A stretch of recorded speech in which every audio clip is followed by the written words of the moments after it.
The following program is produced by the Tech Talk Radio Network. Hi, I'm Rick Derringer, rock and roll hoochie coo, and you're listening to Tech Talk Radio. Welcome to another episode of Tech Talk Radio. I'm Andy Taylor. I'm Shawn DeWeerd. And I'm Justin Lemme. Whoa, we're back. Everybody back. Oh, my goodness. We're all back and safe. Shawn almost did not make it back safe. Yeah. I swear, Andy, every time you decide to pick a day that we're going to record a show, I'm under some sort of threat of severe weather. That's tornadoes, to live in Indiana. Thunderstorms. That's why. Global warming, because Tornado Alley is shifting north and east right over my house, apparently. You know, I got a place across the street here in Denver you can move to. There you go. We don't get that kind of stuff here. It'd be a heck of a commute to get back to Notre Dame, but yeah. You know.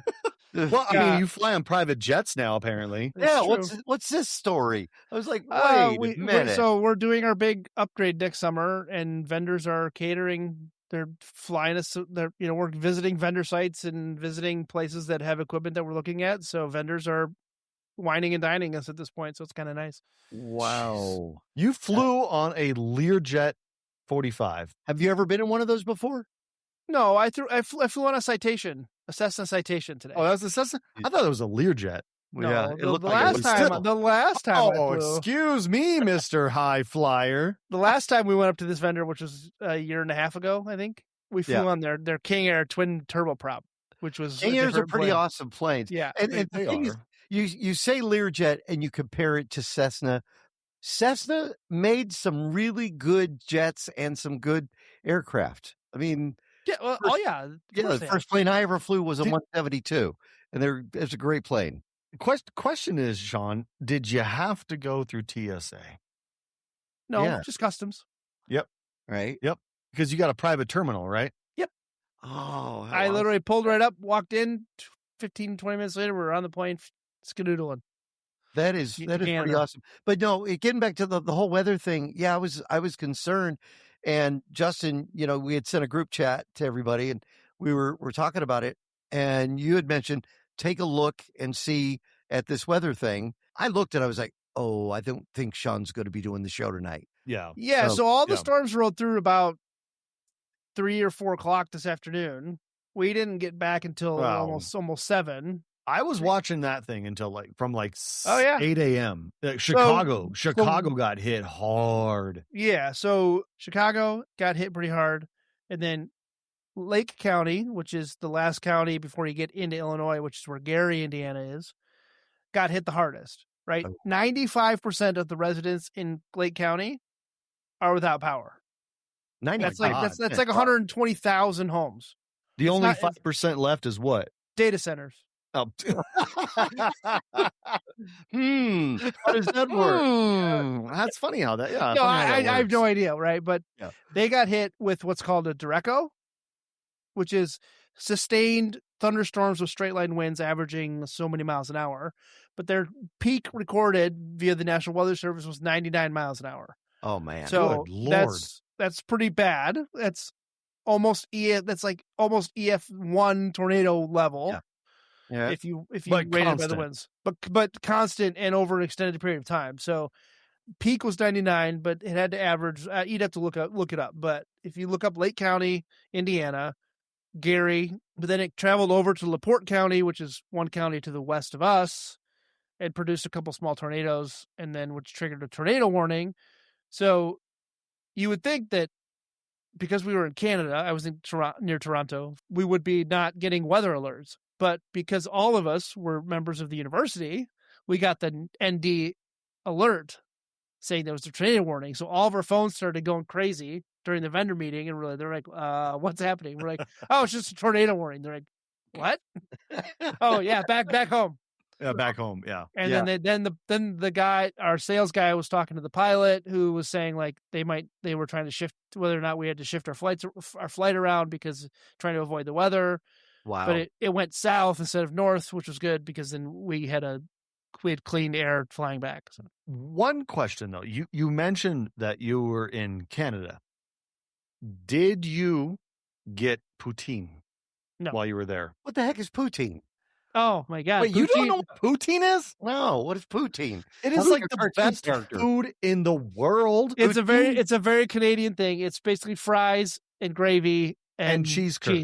Really? Yeah. Oh my God! Brown gravy, French fries, and cheese curds. It is God's gift to food. And sometimes you could substitute mashed potatoes instead of French fries. Where do they have restaurants that serve up this poutine you talk about? Every Canadian restaurant in the world. Really? Or in Canada, I mean. Never had it. Did you get it, Shawn? No. Okay. Oh my God. You gotta have, you go to Canada, you have to have poutine. For everybody that's listening that wonders why we're talking about different food from different places, right? All three of us live in different demographics of the U.S. Yeah. Right. Yeah. I live in north central Indiana, so there's nothing here but corn. Justin lives in Denver, where everything has weed in it. Oh, come on! And Andy lives in Arizona, where everything tastes drier than a biscuit. No. You just insulted the entire listener base of this show. You need to come out, Shawn, and we'll give you a Sonoran hot dog. You'll change your mind. Wait, trust me, it's probably better than a snoring hot dog. A snoring. Sonoran. For our listeners that heard us talking about weather, where is this website you guys go to get like this? Because they have it available everywhere, even here in Arizona, right? So I look for WeatherWise, which is Ryan Hall is a YouTuber. He kind of pushed this WeatherWise app. He got sponsored by them. Right. It's turned into this pretty good platform. And Justin has another one. Don't remember what he had, but yeah. I use a couple different ones. If I'm looking at on my own, I use Zoom.earth. Zoom.earth is amazing. It's not sponsored by any of these big Stormcasters. Here's the thing. Shawn mentioned Ryan Hall. Yeah. I like Ryan Hall, but he is an entertainer. He's not a meteorologist. Correct. He is an amateur weather enthusiast. So if I want to know what's exactly going on, I'm watching Max Velocity on YouTube.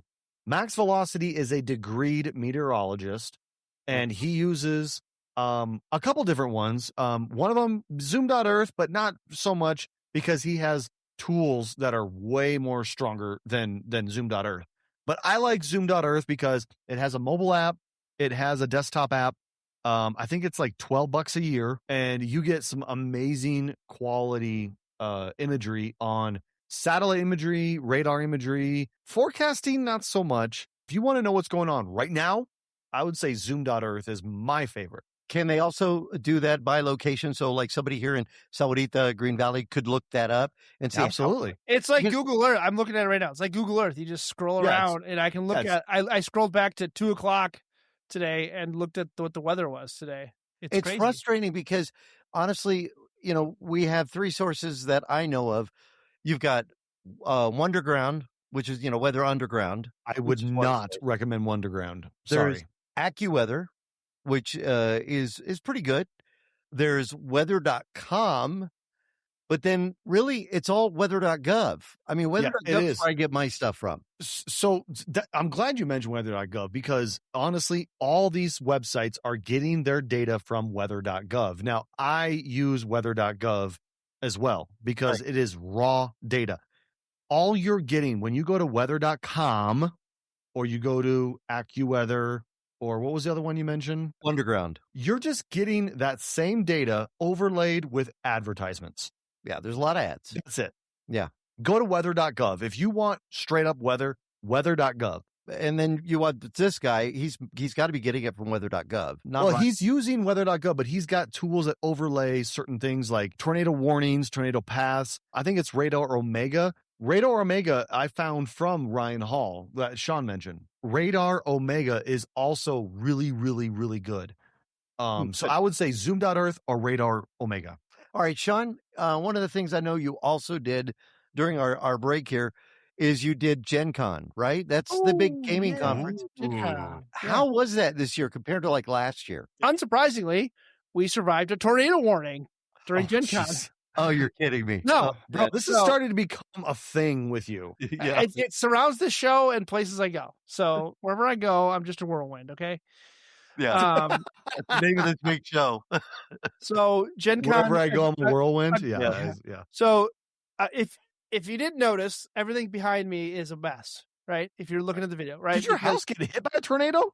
No, but 2 days before I left for Gen Con, Caitlin woke up, no water pressure in the shower. Oh, that's right. Came into the basement to find that the well pump had separated from the regulator and was spewing well water into the basement.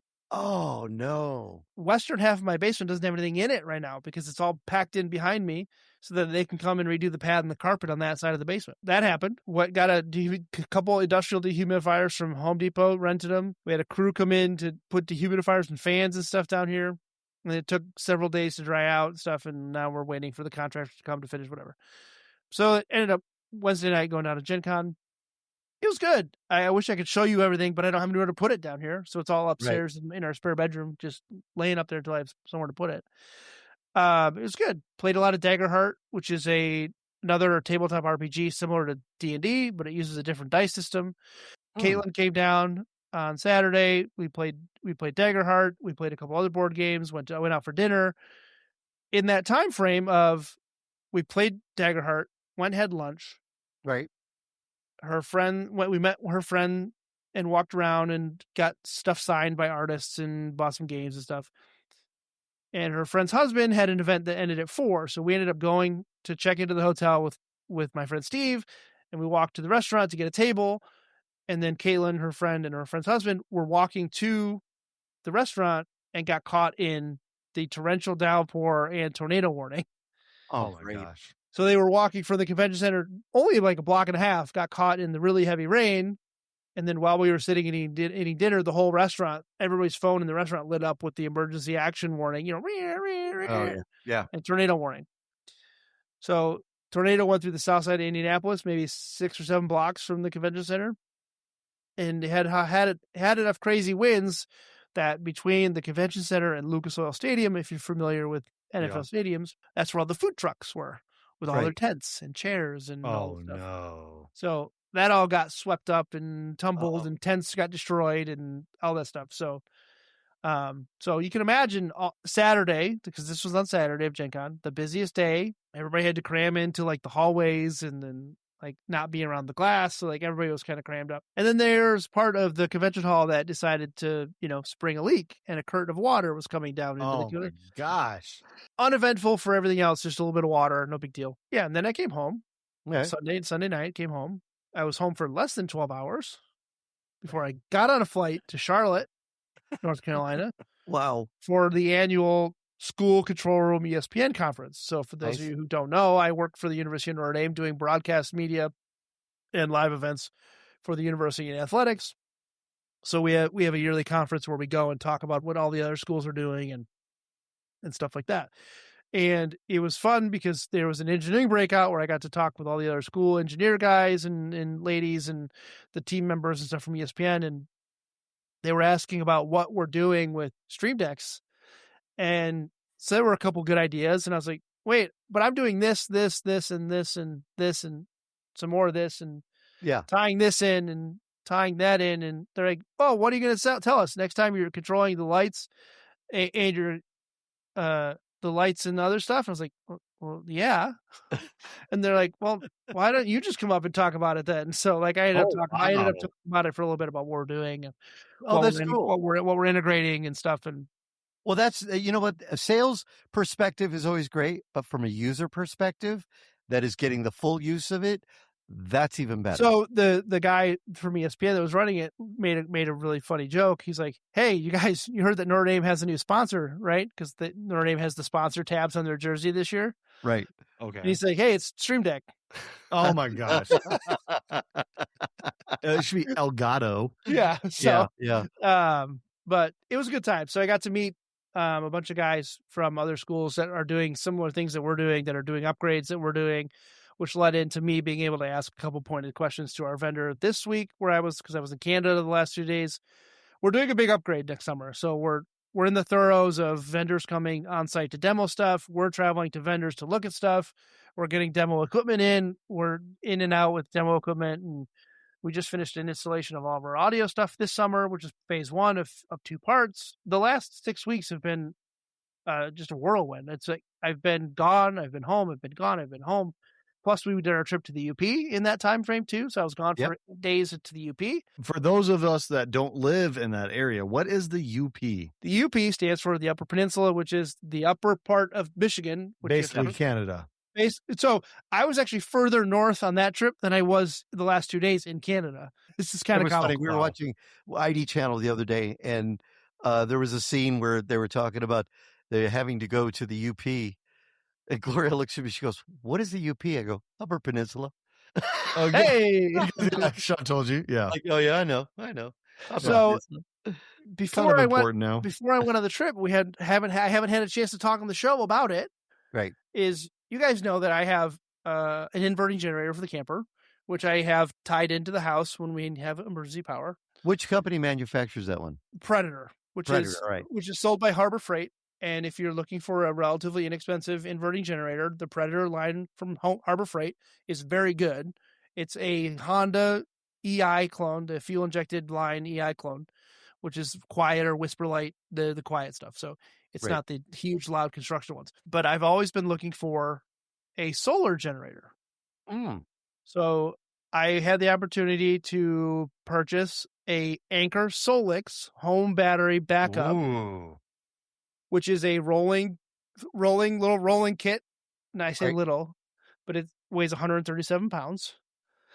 And it's a 7,800 amp hour. So it's huge. It's massive. It's a big battery backup that I can run AC off of. I can run 240 off of it AC. I can run 110. How about a refrigerator, or fridge freezer? Oh, easily. Oh, easy. But it will run our water pump, which is 220. Oh, okay. That was the selling point. Was I want something that'll run the well pump. So you get your water from a well pump, not from a city municipality? Correct. Where we are is not annexed by any city. We're part of a township, right? Everything here goes to the county. We're not incorporated. So no sewer. We have a septic and we have a well. Oh, wow. So 220 will run my well pump. So that was the goal, right? The inverting generator only does 110. My well pump doesn't run on 110. So if we don't have power, I can power everything but the well pump and the AC. What's cool about this is that when I bought it, I got it bundled with the portable, foldable 400-watt solar panels. Nice. Those are pretty good size. They're massive. Yeah. I got 4 of them. So I have 4 of these things? Yes, because I got a bundle that was I bought 2, got 2. So it was like there was no reason not to get 4. So I wanted to try it. Right? I got it 3 days. Like I ordered it and got it in 2 days. It was crazy. Like all this stuff just showed up at my front door. It was these huge boxes, and I was like, poor UPS guy was using a hand dolly to bring it all up to the front door. That's awesome. So it's the Anker SOLIX. Have you had a chance to set them up and try it out? Yeah. So I set it up in my backyard, and I was able to plug it into the house and run whatever I needed to. Where does it plug into in the house? Does somebody have to? So I already had it wired, right? I had it wired for my inverting generator. So he wired it for 220. My inverting generator only uses one of the 2 legs, so it uses 110. So I can plug my inverting generator to that, and it'll power everything that's running 110. Oh, cool. I can then plug in the battery, the solar generator, and it'll provide 240. Wow. So I can then power the other device. So I had to then get some cables, some extension cables for the solar panels, and then I laid them out in the yard and tried it. I only laid out 2 because I didn't want to get all 4 out because they're massive. And I'll say I'm a little disappointed in the power output of the solar panels. They're 400 watts, and in series, I was only getting about 300 watts total off 2 panels. So packed it all up, put it in the camper, because we took the camper to the UP this year. It will run the AC in our camper for about 3.5 hours on the battery only. If I'm not plugged into solar, it will run the camper AC pulling about 2,000 watts. It's a lot for about 3.5, 4 hours. It was hot. We were fighting the wildfire smoke, so we didn't want to be with the windows up. So we ran the AC for a while. And then once we got up to the UP, then I was able to get it out, lay out the panels, and continuously charge it, but we didn't have to run the AC. But we did run everything off of the battery in the camper, and the solar, I put out 2 panels and it charged up between 400 and 600 watts of power during the day. And it kept us trickle charged, and we were self-sufficient, which was nice. What type of investment is, if somebody wants to get, because I was in Costco the other day and Generac was there, selling theirs. They come out and they install it, the whole bit. What type of investment does somebody need to get something like what you had there, Shawn? I think all in all, everything combined was close to $4,500. Okay. So but for the battery, peace of mind. Yeah, it gives me the peace of mind. I can run the well pump. And if I don't have solar, like if it's the middle of the night and we need to run the well pump, like the well pump doesn't run continuously, right? It just runs, and then you're not going to be running the well pump continuously. So is the well pump in your house? Yes, it's in the closet right there, and that's where it was spewing all the water from. Wow! So the well pump is in the house. So theoretically, if we don't need the AC, and we run the well pump when we need to charge up the lines and then use the pressure to do what we need to indefinitely because the sun, right? So with 4 panels on, I haven't done it in 4 panels in parallel or anything like that. From what I heard about solar, Shawn, is it can be completely phenomenal to have when you just don't have that ability. And even just for your devices, whether it be, your smartphone or a tablet, and you just want to give it a charge, they can be great. You just be able to direct to the sun. You could charge your devices like that, right? Yeah. So it's, like I said, it's at full charge. It's going to last. If I just need to run my house without the well pump or anything, I'm going to get 24 hours easy. It has a time remaining, like based on draw, right? So if I plugged in the fridge, I'd have to look at what the draw was when I had the fridge and the freezer plugged into it. But I mean, I'm not going to be running my computer in an emergency. I'm not going to be running non-essentials and drawing power for no reason. Right. So you just have to do a budget, but I can supplement, right? So let's say it's overnight and we need to run the AC for some reason. We can run the AC, and then if the battery gets too low overnight, I can then flip over to the inverting generator and charge the battery off the inverting generator while I'm charging the house or running the house too. So it's very cool. All right, listen, we got to take a quick break. We come back. I got something brand new to show you guys that I think you might like. It's an upgrade to technology that was out. I got it in the mail one day. I had no idea it was coming to me. And so I'm going to be sending it back soon, but I want to show you guys when we come back with more of Tech Talk Radio. I'm Andy Taylor. I'm Shawn DeWeerd. And I'm Justin Lemme. Find us on the web at techtalkradio.com. We'll be right back. Now, back to Tech Talk Radio. I'm really enjoying listening to your show. It's really cool. Well, thank you. It's very, very informative. For us rookies, especially. Are you a rookie? I'm very much a rookie. Okay, guys, I wanted to show you something I thought was kind of cool. ASUS has been great to us. We've looked at some really cool stuff over the last couple of years. And I got something the other day, sent to me. And I thought, the heck is this? Because, normally I get maybe a little list. Say, here's what's coming up. He wanted to surprise me with this one. This is from ASUS. This is the ASUS Zenbook Duo. Duo. The ASUS Zenbook Duo is basically, and I'm showing it on the camera if you want to check out our video.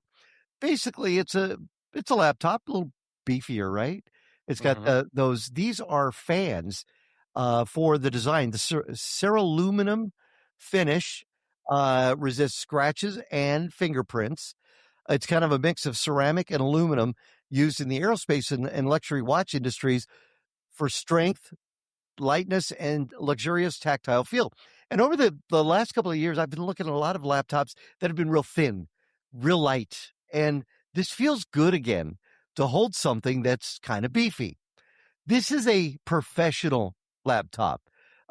Somebody said it's a grown-up back-to-school laptop because it could be used with that. I mean, you got USB-C, you got, just a USB 3.1, you've got HDMI, you've got audio out, got another USB-C, which is cool. But when you open it up, what you see is a 14-inch 3K OLED screen, which is nice.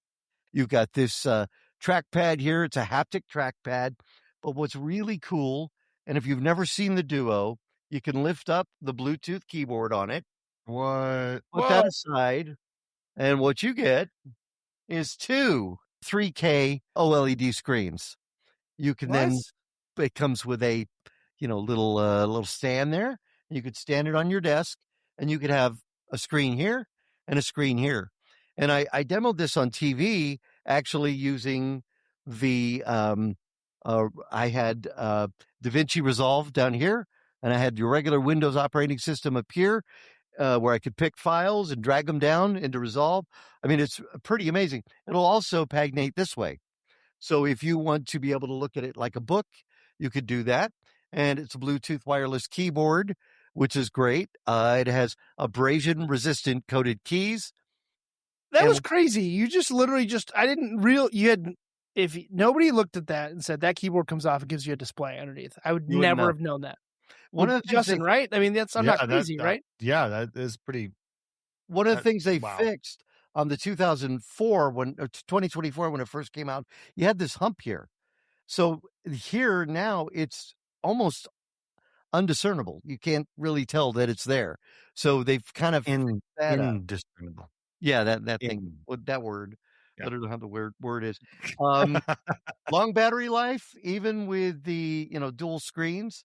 And it just I was very pleased with it. It has the Intel. It runs the Intel Ultra 9 with also features the neural processing. What kind of graphics card? It is the Intel graphics card that is on it. Okay. So it's not a gaming PC, but it's a productivity PC. Yeah, I mean, you could use it. And that's what's really cool is, it's on right now. Once you take that keyboard off, it should basically light up this other one. Maybe I haven't. You probably have to log in for it to show the second display. For it to be able to do that. But it's pretty amazing. And that is really cool. Really pleased with it. Never seen one designed like that. It also comes with 1 terabyte SSD, 32 gigs of RAM. It comes with a sleeve that you can carry it in, and a stylus as well. So you get a pen stylus that if you want to, draw on the screen, use the bottom one for art. What's the MSRP on this? $2,500. Okay. So, but for the Ultra 9 processor, that much memory, the features of the two, the previous screens were LED. This is OLED. The 3K LED OLED screens makes it real nice. I'm sorry, but I gotta say, for what did you say, $2,500? Yeah. 32 gigs of RAM is worth $2,000 alone. It's crazy, isn't it? It's you look at the price of the systems now, and you go, well, I want to build a system, and I want it to have memory. And Shawn and I talked about building your own is not even feasible anymore. No, because of the cost of RAM and the cost of the storage as well. So we just came from a vendor who deals with storage and media, and they said 6 to 8 months ago they had a vendor that just didn't deliver their storage. Oh no! So they were relying on storage from a vendor to put in their product and ship it to customers, and they just didn't deliver because they didn't have it. So they had to scramble, and he said something about they were looking for servers under couch cushions and like that kind of a scenario. It was comical, but it's crazy how wide impact this memory shortage and supply chain issue has become. And there's even articles saying that all of 2027 RAM is allocated already. Wow. I believe it. It's not good. I heard that while DDR5 right now is very pricey, that it's actually now affecting DDR4 because people are going back and using DDR4 memory now in maybe previous generation motherboards, and they're having a hard time getting those now. Yep. And it's, I'm sitting on a gold mine over here. I've got like 64 gigs of DDR4. I should probably sell that. Well, it's crazy. I upgraded like a year, like maybe 8 months to a year before Crucial decided not to sell RAM anymore. Mm-hmm. So it's like I got in right under the wire, and I feel bad for anybody that's trying to build a PC right now. I'm kind of upset because you remember when I bought the ASUS motherboard and the Intel processor, like $250 for both of them, which was great. They had DDR5 and I didn't buy it. Oh, And it was on clearance, and I should have bought it because I think the price on it was $150 as well for I want to say 32 gigabytes, and I just gosh. passed on it, and that was idiotic. But yeah, it's just the way that the industry is going right now. You never know what's going to happen in the future. Yeah, I know. Is it going to level out? Are they going to make? But now we're saying 2027, we're not going to see any relief. And graphics cards also going up. So it's better to just buy it pre-made. Maybe we'll see a trend backwards a little bit in terms of video game development, and we won't see so many high-powered games that are just requiring bleeding-edge PCs. Yeah, that's not going to happen. Maybe we'll actually get some quality development done. Yeah, that's not going to happen. Yeah, exactly. All right, one of the things we were talking about, with generators and everything, and I know that some people in Green Valley, I know a woman that has sort of looking at this, and the term sometimes brings up I don't want to say a negative connotation, but it makes people go prepping. And I know, Justin, you've been kind of delving into the whole idea of this. Can you tell us what that is about? Well, I mean, I kind of just alluded to it just a moment ago when I said that the comment, you never know what's going to happen in the future. Yeah. And that's kind of what it was. A couple weeks ago, I was just sitting around watching some YouTube videos with Misa and my wife. And I was just watching some videos about this, like Yellowstone, in the future is going to blow up. And then the San Andreas fault line. And there's another fault line in Missouri that nobody knows about that's going to blow up at some point. There's all these natural disasters. And my wife was kind of freaking out a little bit, and she was like, "Hey, don't you think that, what happens if something like this happens?" Like, her first question was, "Is the power wall going to hold up?" Because we have the Tesla Powerwall, right? And if you don't know, the Tesla Powerwall is like a giant whole home battery system. We got a Powerwall, but the reason behind it was because we have Tesla Solar, and the solar is generating power during the day. And we're not home during the day. So that power that's being generated is being sold back to the grid at pennies on the dollar. So I said, why am I doing this? I should just, put it in a battery. And so I bought a battery from Tesla. So now what happens is the solar panels charge the battery powers our house at night. So we don't have to use the grid. So that was kind of the first step. And I told her, I said, yeah, well, the Powerwall will hold up for maybe 24 hours, right, if we go really, easy on it. But after that, I said, no, we're screwed. I was like, I don't have any plan after that. And then we started talking about it. I said, honestly, it probably would be good to just have, 30, maybe 60 days of backup supplies, in the case of a really bad blizzard or, an EMP or something that, but I said, if there's a major disaster, let's have some sort of a backup. So we started talking about it, and I started watching some of these prepper. There's thousands of prepper videos on YouTube, and a lot of these guys are like really crazy into prepping. Yeah. And I'm not like that. I just was like, look, I just want a basic prep kit. So we came up with this idea. We're like, okay, fine. So we go to Costco. And one of the things we buy, I bought a couple of these, those big yellow, black tubs with the yellow lids on them. Yeah, those are great. So I bought a couple of those, right? So those are just going to store supplies. Then we bought, we always buy big, huge, 32 packs of toilet paper. Okay, fine. We bought another one of those because we needed it. And I threw 5 rolls of toilet paper in one of those pails. There you go.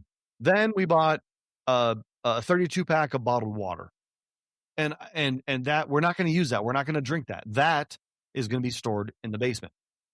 And so next time we go to Costco, I'm going to buy another 32 pack of water, and the next time another 32 pack of water, because water is the most important thing you're going to need. Yeah. So if you can't use your own drinking water, if the water system fails, you're going to need a backup. So to have, I think they say it's 1 gallon per person per day. Right. Minimum. So minimum. Yeah. So if I have 5 or 6 packs of 32 packs of water or a 32 count water. That's going to last us a couple weeks, maybe. Okay. But that's not counting washing yourself. We're not going to use drinking water for that. So on top of that, I'm going to buy some just standard old jugs of regular water, whatever's the cheapest on the shelf, because that's going to be used for washing and like washing ourselves, washing our dishes, whatever. Then I got some LED solar lanterns. Just simple. I mean, at Costco, they were like $15 for like a solar LED lantern that does have a battery backup. In case you want to use it, you can put D batteries in it. But otherwise, it has built-in solar and a built-in battery. So I bought a couple of those. Then I bought some flashlights. Then I bought some canned food. Just simply going to Walmart, just getting some canned food, canned lentils, canned vegetables, some dried pasta, long shelf life rice type stuff. Yeah, long shelf life.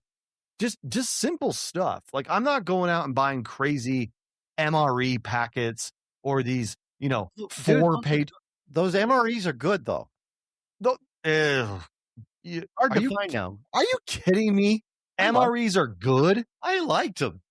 Yeah, because you've never been in the military. I used to go to the surplus. No, I was in Civil Air Patrol. We would eat MREs, but I would go to watch the video here, folks. "Quote unquote military." Okay, we would go to the surplus store. We would buy them, and I loved them. I thought these are good. You're crazy. Anyway. Yeah. So back to my point, no MREs, but if I need to, yes, I would buy some MREs. Yes, they are edible. You can survive on them and they last a long time, but they're my least favorite option. So I would buy like pasta, rice, canned vegetables, canned meat, lentils, things that I can survive on with that first. And that's what I would store in these bins. Then, if I need to, I'll buy some MREs packs or whatever like that. But then on top of that, first aid kit, and not just a basic first aid kit. I'm talking about like an extreme first aid kit with like splints, bandages, like tourniquets, all the stuff that you would need in an actual emergency.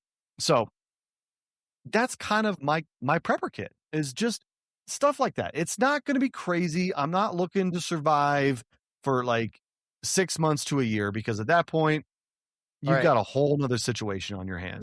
Okay. So Justin, I'm wondering though, at the beginning of the pandemic, a lot of people, obviously we kind of, you can't really joke about it, but toilet paper. It was, we can joke about it all day long. It was hard to find a lot of this stuff. And, luckily, Gloria was a couponer. We have a bedroom that is just basically. Gloria's already a prepper. In a way, yes, because she would buy stuff with coupons, which a lot of stores just don't do anymore like they used to. But we would stock the shelves. So it was during that time, it was like never had to worry about running to the store. I had dry goods. I had water. We had paper, so we could use that. Do you think people became more aware of that because of the pandemic? I do.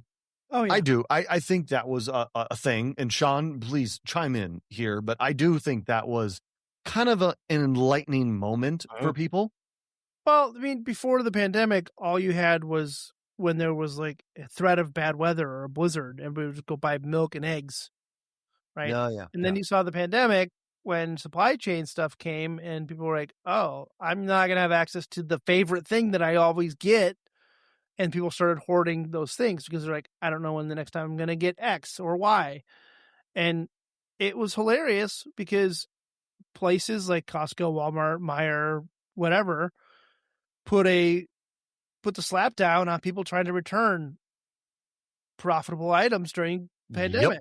Yep. So somebody would go in and buy 30 packs of toilet paper because they had no limit. Like they didn't care. The corporations are making their money. They don't care who buys it. And then people were trying to sell it outside of, for resale. Right. And people were like, I'm not paying your scalping prices. And then they'd take it back and try to get refunded. People would have thousands of dollars worth of toiletry products or napkins and paper towel and all that stuff. And Costco would be like, nah, and they'd be stuck with it. And then people would just buy it then they can't get rid of it. So they have to rock bottom their prices, and it was good. Like good, because scalping is a scourge. Yeah. So well, I'm wondering, there's always going to be scalpers. We have to take a break, but I'm wondering, is it better to do what you're doing, Justin, and buy, get those storage containers are great. I've got a bunch of those. To do it that way and just kind of slowly build up rather than going out to the store and one thing. We're buying everything today. You got to do it slowly. You got to slowly, right? Put it together. Is that what you think, Shawn? Yeah. Well, that's what I've done, and I'll talk about it after the break. But all right. And I will tell you my thoughts right after the break. All right. With Tech Talk Radio, I'm Andy Taylor. I'm Shawn DeWeerd. And I'm Justin Lemme. Tweet us at Tech Talk Radio. We'll be right back. And now, back to Tech Talk Radio. Hi, this is Colin Mockery of Whose Line Is It Anyway? You're listening to Tech Talk Radio. I don't know how it works. It's all magical stuff to me. So Andy asked before, should you start slow on building your prep out bag or bug out bag or bug in bag or whatever? I just recommend you do it, right? Because it's a process, right? You don't just want to go and buy $1,000 worth of food or perishable goods or non-perishables, or whatever, and then realize that everything still technically has an expiration date, right? You got to rotate things in, rotate things out. Use your stock, but replenish it. So, like Justin said, we're not going to break into that water. Well, if you do break into that water, if you open it, you replace it with a closed pack right away, so that you never have a non-closed pack of water. So that way you're always refilling. So starting slow. And I think one of the biggest misconceptions of prepping is people are like, oh, where's my bug out bag? Yeah, bug out bag. That's the next step. Go bag. They call them go bags too. Yeah, they call them go bags, right? That's important to have if you need to get out of your house in a hurry, whether it's a wildfire, natural disaster, or whatever. 90% of the time, I've done a lot of research into the prepping stuff. I've gone down the rabbit hole of videos, which I'll explain something else about videos in a second here, is that more often than not, you're not going to need to bug out. You're going to need to bug in. So you're going to be needing to stay in your home, away from the chaos, away from the disaster, whatever. So having a plan for both is important. You have a go bag that you can grab and go with important documents, a flash drive with everything you need on it for your house, etc., clothes, and food. Right. But you should keep that together with stuff that can maintain you for a minimum of 72 hours, right? Okay. 72 hours is kind of the crisis timeline where you either have mutual aid coming or mutual destruction. So it's like you then change your plan based on that. But again, I recommend watching some YouTube videos. FEMA actually has some really good resources on prepping and what guidelines and stuff like that too. Yeah. But this whole time, Justin was talking about the prepping and the doom and gloom. Like, he was pre-doom and gloom. If you can see the video, Justin has this huge TV behind him that's always rolling through fancy looking videos and flowers and whatever backgrounds. It's been skulls and doom and mushroom clouds, but it's all if you don't pay attention, you just think it's like nice rainbowy, flowery colors, like which usually is, because it reacts to your head. I want to see the screen. He's trying to get it set back to where it was when we were recording, but it's like psychedelic. But then all of a sudden, these big skulls roll in, and then there's a big mushroom cloud, and it's like it was the perfect scenario. The perfect scenario for doom and gloom. So skip back to before the last break and check it out, because it's hilarious. Yeah, no, when I was talking the last break, that's where you want to look at. I can't find it right now on the screen, but yeah, that was kind of funny that Shawn mentioned that during the break. All right, we have answered a couple of questions from listeners while we kind of been away, but we got it's my favorite part of the show. I love answering the questions because it just connects us with our listeners and allows us to answer. All right. This one is from Diana. It says, my sister, who lives in Tucson, got a new laptop computer and gave me her old Windows 10 machine. That's pretty nice, right? When I turned it on, I was shocked. The screen was full of icons.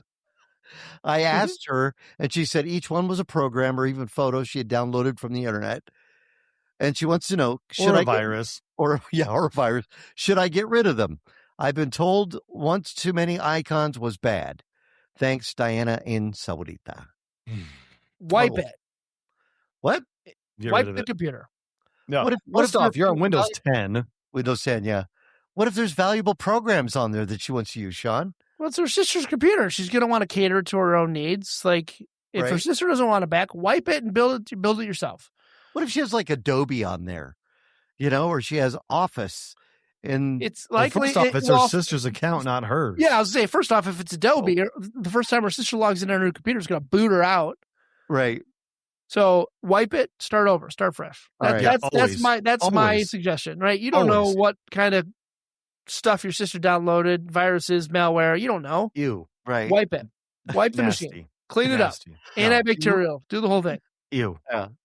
So that's my suggestion. Like, you can go to Windows. You can just Google for the Windows Media Creation Tool. You can download a new copy of Windows, put it on a USB flash drive, follow the steps. You're back to a Windows 10 base edition with all the bloat. But you should not be on Windows 10. You should not be on Windows 10. If the computer is capable of moving to Windows 11, right? Sure, great. Yeah. There are options for getting to Windows 11 without a computer that's technically compatible. So look for those options if you want. Rufus. But Windows 10, they did extend the deadline for Windows 10 a little bit further. Right. So you'll still get support for Windows 10, but however, yeah. Diana. Yeah. Hold on real quick. Hold on, guys. Shh. I'm talking to Diana right now. Oh, Diana, are you? if you want to be dangerous, put Linux. Oh, there you go. There you Try go. It out. Linux Mint. The problem is you can tell people till you're blue in the face, hey, give Linux a try. And honestly, I'm sorry, if you don't follow that up with a model or a version, it's so confusing. Linux Mint. You're right. Linux Mint? Yeah, Linux Mint's Linux Mint is literally Windows. Yep. Yeah. And you can still run a lot of your programs. It's free. And you can still use their UI. So it's like, okay, everybody freaks out in Linux because they're like, oh I have to use terminal. I have to download stuff. No, you don't. I have to sudo install bash, whatever, No, blah, blah, blah. No, you don't. There's a graphical interface that you can go and click on the program and it downloads it. Right, just like Windows. Just like Windows. Linux back in the day was so hard to use. It is not anymore. And as a matter of fact, I'm kind of on the fence whether or not I want to upgrade to the next Windows. I might even myself go straight Linux. Right. Can you get on Reddit? Does Reddit have some Linux groups for beginners? Oh, absolutely. Tons. Yeah. Linux and your best friend, and it's good for this. Chatbots, ChatGPT, Grok, Claude, they're good at helping people get into Linux. Linux for basics. You can ask for the basic commands from it. It'll help you out. If you're interested in becoming a little bit more of an advanced user, there's plenty of resources for it. And it's a little daunting at first because it's not, I can just do everything I did in Windows. But it's a little more purpose driven, right? It's like going from like an Apple iPhone to an Android. Like it still does the same thing. You just kind of have to learn the ways around it. Yeah. Linux, so Linux. You can look it up, and if you're on some of the groups or you want to ask your AI assistant if you're using one, what it's all about, it might be able to help you.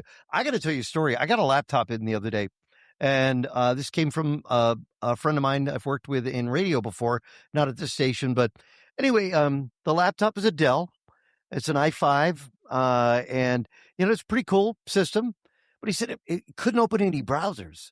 He was having a hard time opening anything, couldn't save anything, couldn't understand what was going on with it. And so I opened up the lid and, fired it up, gave me the code, so I was able to get into it. And right away, I got the message, low storage. And I opened up Windows Explorer to take a look. He had 9 megabytes left of a 250 gigabyte drive. Oh, my gosh. That's it. And, if you can't open a browser, browsers use cache. They use all this stuff to open up. It's going to fail. Things are going to crash. You're not going to try and save anything.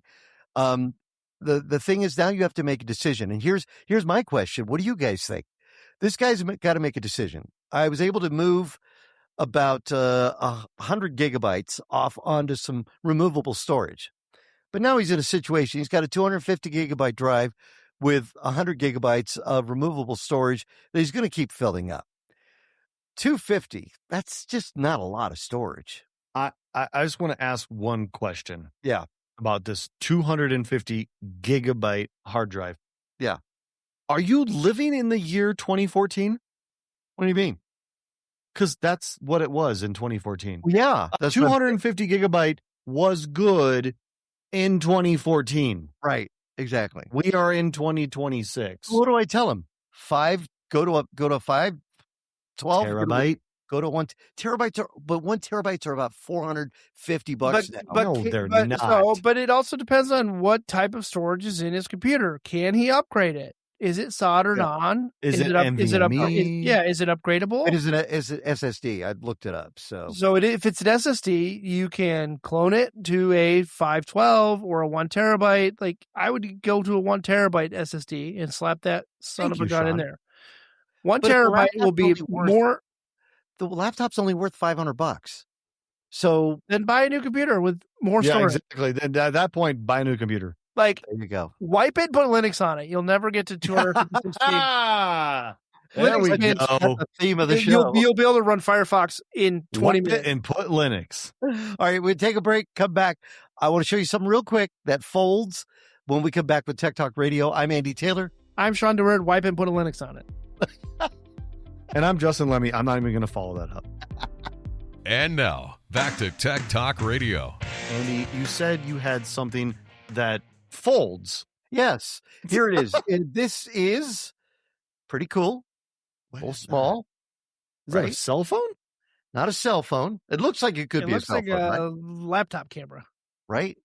It is a mouse. This is the new Logitech MobiFold. And it basically works just like a mouse, left, right click buttons, but it folds completely up. And instead of a wheel, it's a scroll feature. So that's kind of ergonomic too. It does have an ergonomic feel. It's kind of soft. If you run the claw. Yeah. Yeah. You got the claw going there. But you can run your finger over the little pad here, and it will give the scroll features, which is great. Connects via Bluetooth.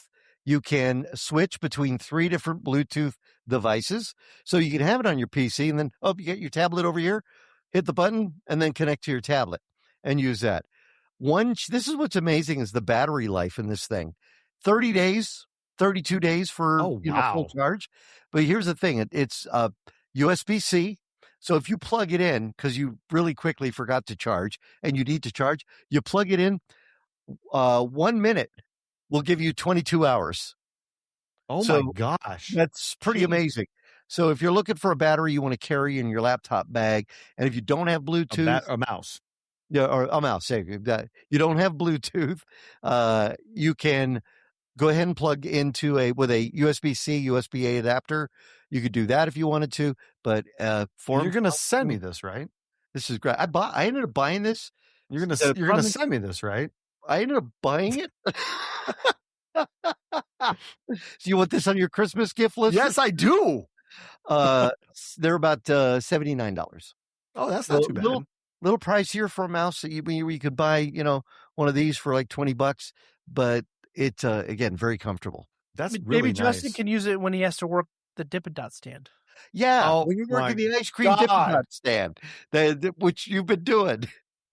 Thank you, Shawn. I thought we could get through the whole show without having to talk about this. If you go to Waterworld and you get ice cream, Justin, who is an IT specialist and engineer, might be serving IT manager, might be serving you up the Dippin' Dots. Yeah. It's something you guys do, right? Real quick before we end the show. Yes. Every year, right when the kids go back to school, because the kids run the park. I mean, we have a multitude, like over 1,000 kids that run the park. But when they go back to school, we keep the park open, certain parts of it, not the entire park.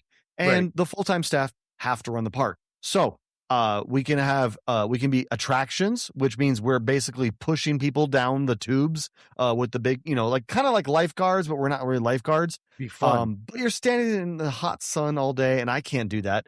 We can also be park attendants, where we're basically just taking out trash and sweeping up, and I don't really deal with trash. We can also be guest services, where we're taking people in, working security, checking bags, and dealing with angry customers, which, again, I really don't do.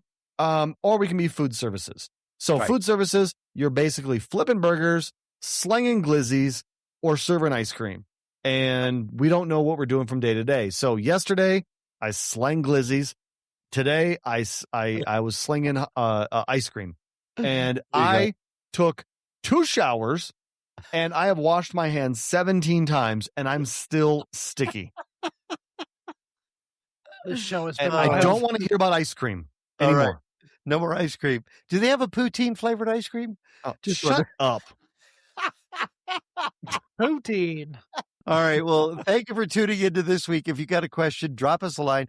TechGuys@TechtalkRadio.com. I'm Andy Taylor. I'm Shawn DeWeerd. And I'm Justin Lemme. Find us on the web at TechtalkRadio.com. Have yourselves a great week. We'll see you next time.